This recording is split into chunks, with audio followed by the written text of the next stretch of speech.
Okay, that was Northland Nannie, or Healing Nannie, by Jean Moore's Way, by Mr. Beck from the Balkaris manuscript. And it's in a section of the manuscript where the lute is tuned in D major tuning. Jean Moore, probably a fiddler, and Mr. Beck, who appears throughout the manuscript, arranged her playing for the lute. Now, Beck was a very common Scottish name. In Gaelic is spelt B-E-A-G, and it's still pronounced Beck. But in Lowland Scotland it tends to get the spelling of B-E-C-K. So there's some background to that. Now this is a new lute. Imagine. It's a beautiful walnut back, and this is made by Adrian and Lawrence Dodd, lutheray.uk. I'll put there a link below the video on YouTube. And it's all in gut strings. These are Kirshner, plain gut. And it arrived yesterday, late, early evening. And it's got a double head. Now this is, get rid of my tuner. This is it's based on one by a guy called Wolf, German maker, and yeah, complex. So what's going on? Well, we got the standard lute here, which is an 8-course lute, and then 9, 10, 11, 12. There's 12 courses altogether. Now, theoretically, these strings should all be the same thickness, just have longer length, so you get a deeper sound. These extensions, you see them a lot in Dutch paintings. House interiors, domestic scenes, and lute lessons, and yeah, it's a gorgeous lute. The guys have done really well. The bear claw soundboard is magnificent, and look at that rose. Lawrence did that, absolutely beautiful. And I love all these little marks at the back here. See all that? And these little bubbles. Not sure what the bubbles are for, but maybe structural. And this is a notoriously difficult joint to do on the lute. We'll see how it holds up, and I'm sure it'll be absolutely fine. So 12 courses. Why 12 courses? Well, it grew out of the 10-course lute, and a lot of 12-course music originally was in standard Renaissance tuning with a couple of extra bass strings. And of course, they went through a very experimental period in France and elsewhere.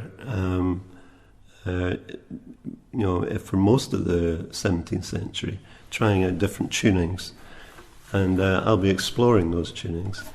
In Scotland, the 12-course lute was used in Weems manuscript a little bit, 2 of the Panmure manuscripts, and it's basically, I've tuned it as an 11-course lute, but in this particular part of the Balcarres manuscript, all the Fs are now F sharp and the C sharp in the bass.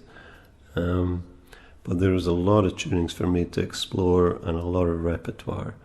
It's the one lute that authentically had Renaissance and Baroque tuning and a whole host in between. So if you want one lute that does it all, post early Renaissance, really, this would do a 12-course lute. Of course, you have to change the strings if you're going between Renaissance tuning and Baroque tuning.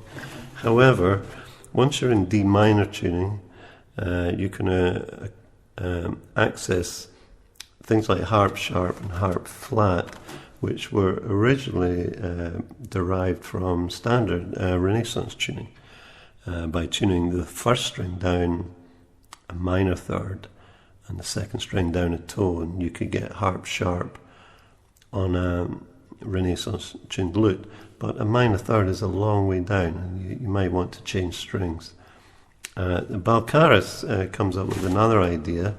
We call this D major, not the D major one. A harp sharp is the highest tuning of the lute, and what they did, instead of tuning strings down for harp sharp and harp flat, they tuned strings up. So I've got a little, I can't remember offhand, it says, I wrote a little note about it earlier, you put the third course up a tone and the fourth course up a semitone, and you have harp sharp.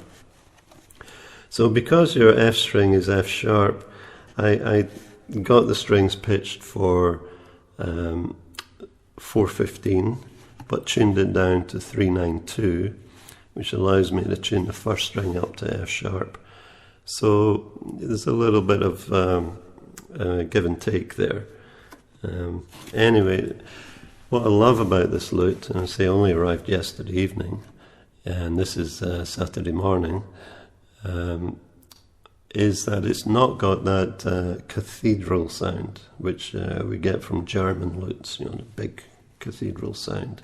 It has a much more intimate, I call it a domestic sound. I think it was Mary Burrell who said that the maximum audience for a lute should be 6 people. Not hundreds of people in a concert hall. 6 people is maximum. Well, I've got my wife, and she's not here at the moment, and I got a teddy bear and a wee healing bull. This is called Mooks. And that's my audience, and you guys, but you're not here, so we're below the 6.